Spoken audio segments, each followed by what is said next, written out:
Assalamualaikum warahmatullahi wabarakatuh.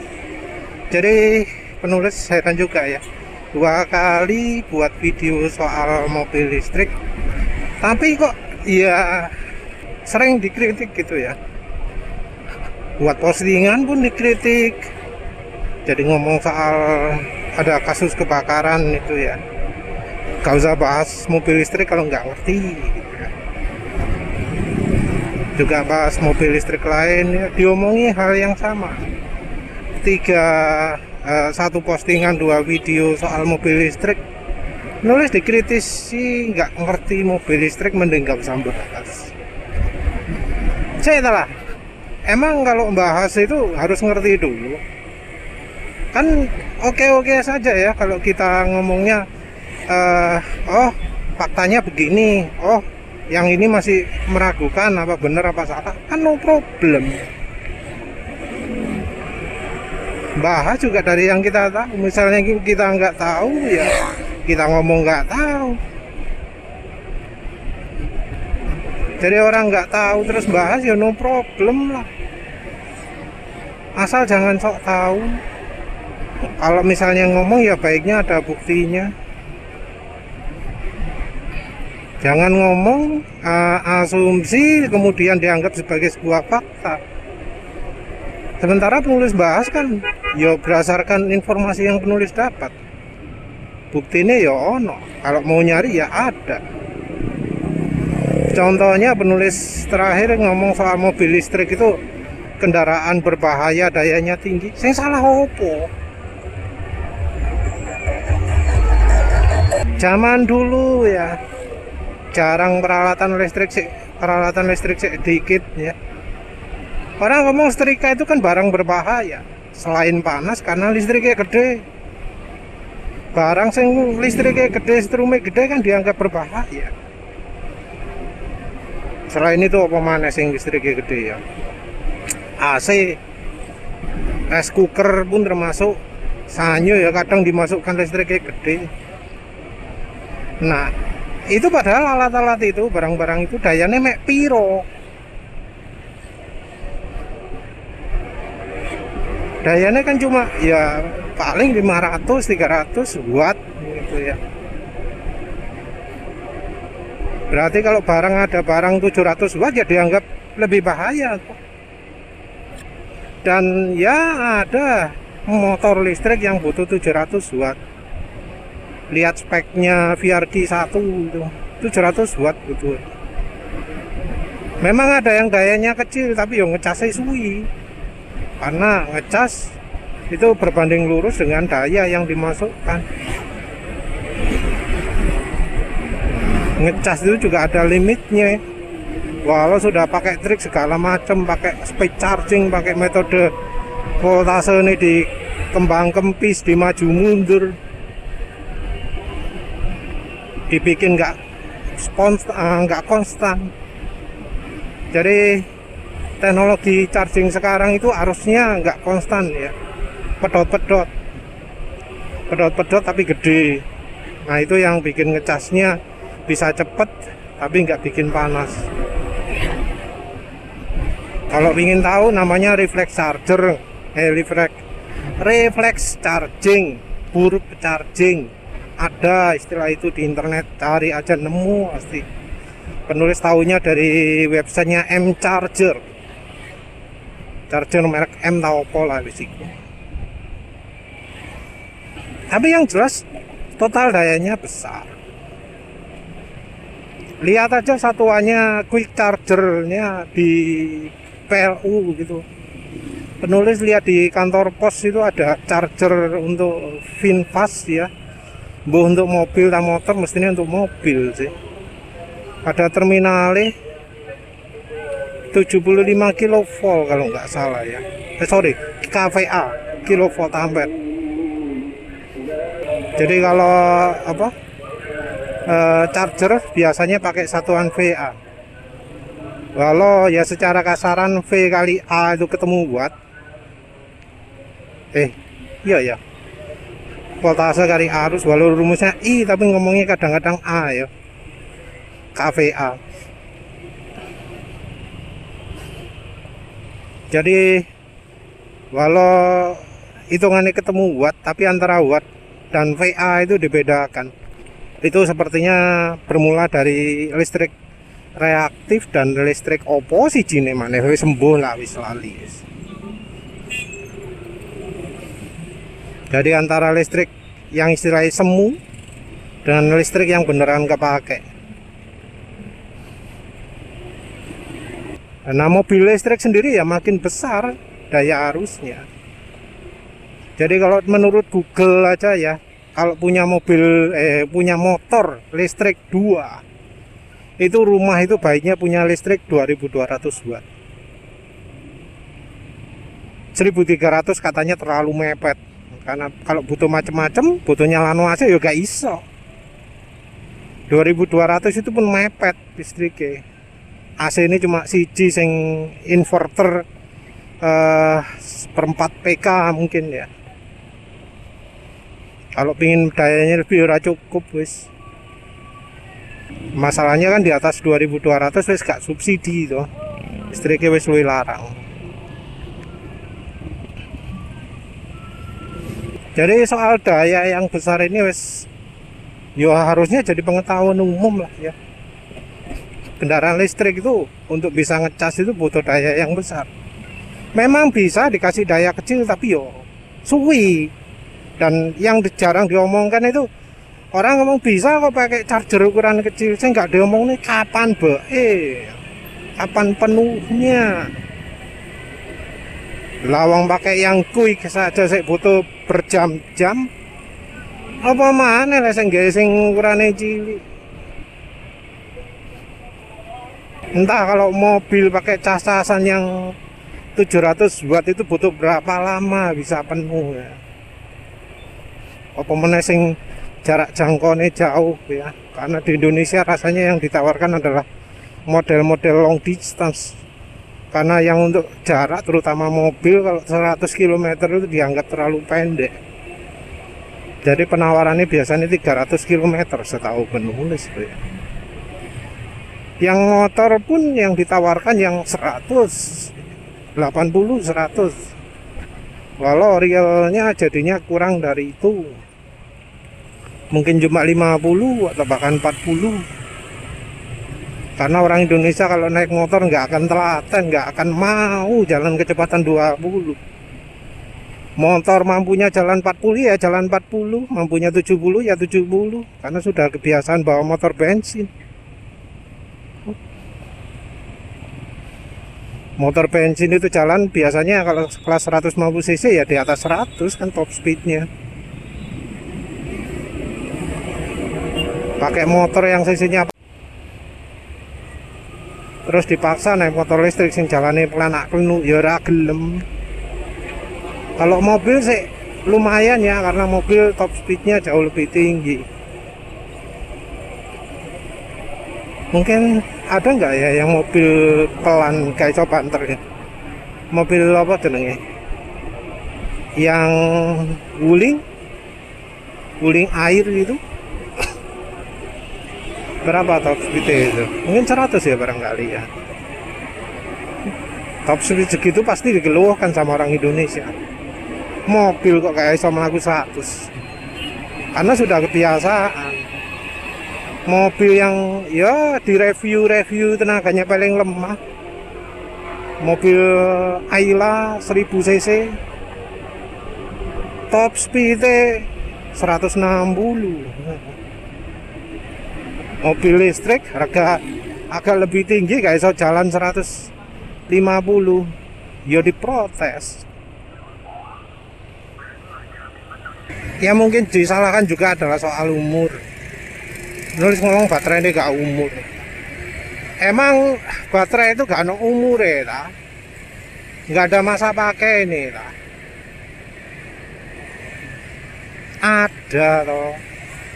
Jenenge HP aja kan yo ono istilah baterai kembung. Masa ya di mobil listrik gak ada? Buktinya juga ada ya. Yang menurut penulis aneh juga. Nyebut loh baterainya BD 5 tahun kok sudah kembung. Baterai 5 tahun sudah kembung kok, heran. Kayak HP lah. Ada kan HP yang 10 tahun no problem, 2 tahun kembung ada kan. Walau serinya sama persis, modelnya sama persis, tipenya sama persis, tapi ada yang satu kembung satu enggak kan. Ada kan cerita seperti itu. Enggak otomatis kalau ini HP-nya ada yang kembung di umur 2 tahun gitu ya. Enggak berarti nanti semua produknya, semua tipe yang sama bakal kembung umur segitu juga.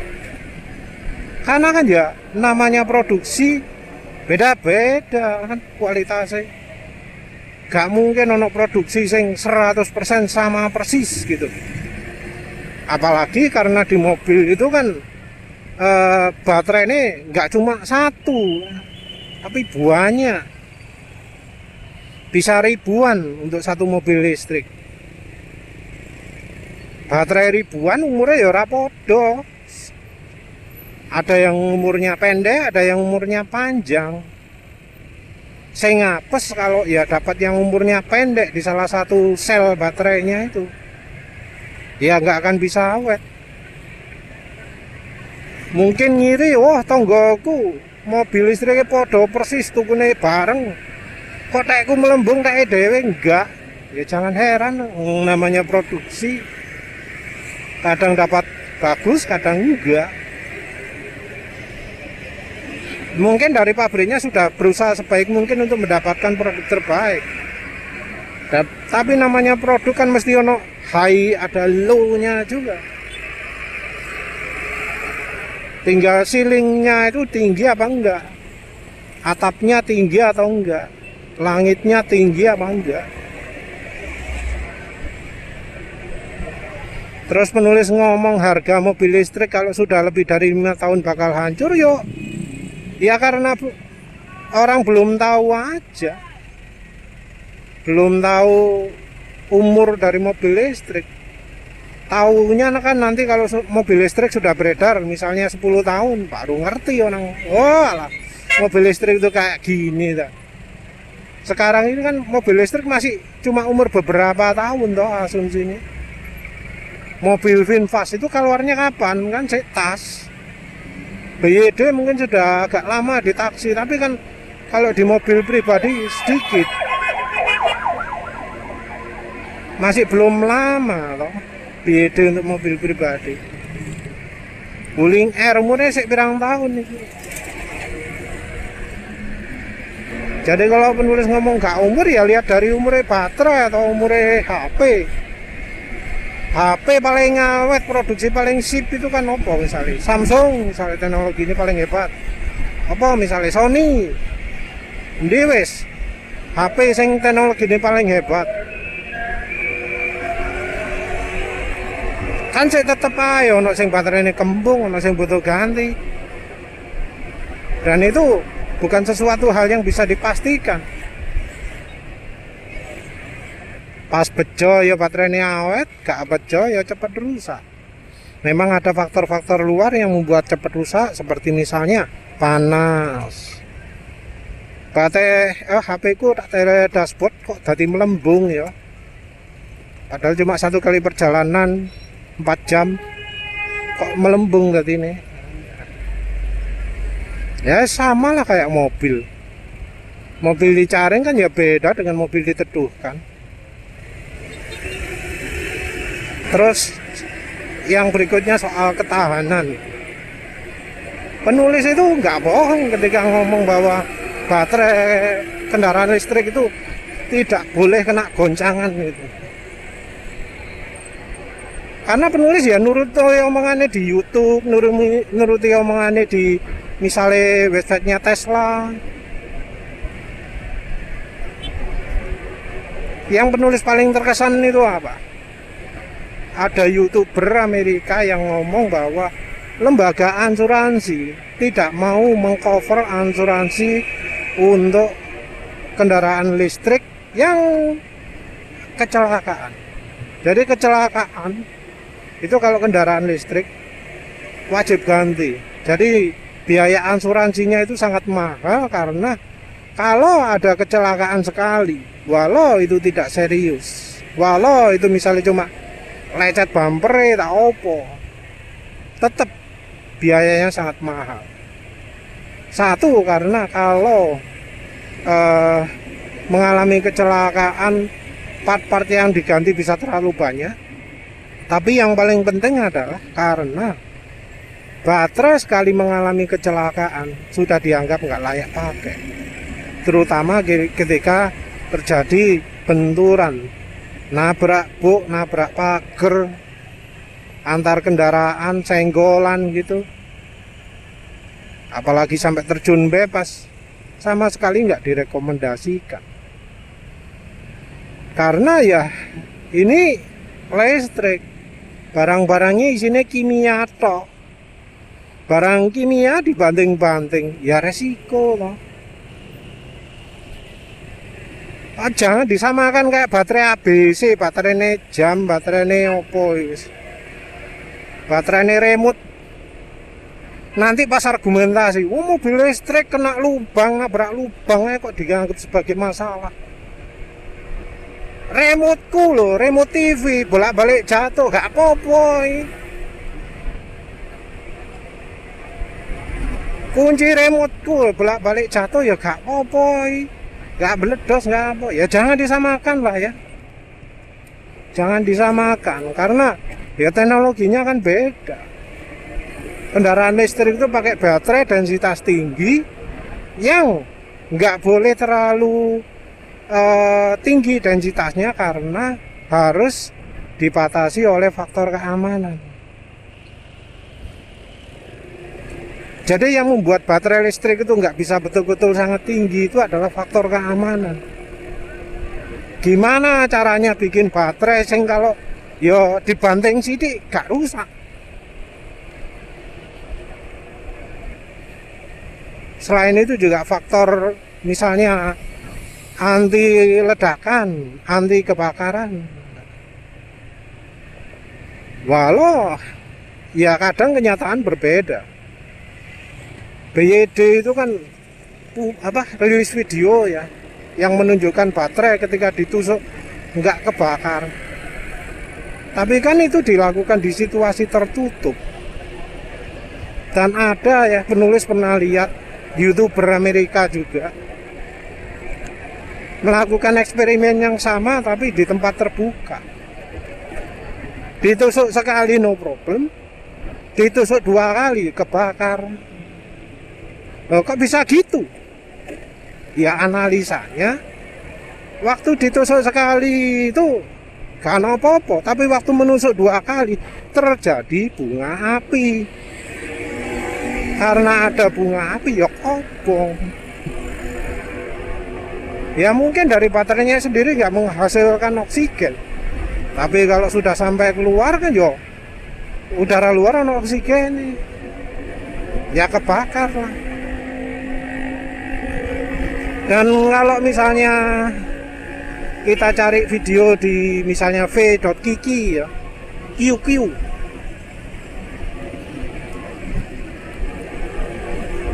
nyari di website itu ya mungkin pakai kata-kata bahasa Cina, terjemahan pakai Google ya masalah.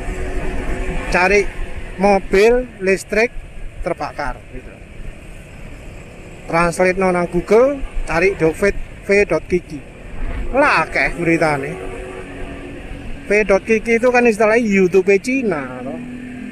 Berita-berita up to date di situ banyak. BYD kebakar ya sak pirang-pirang.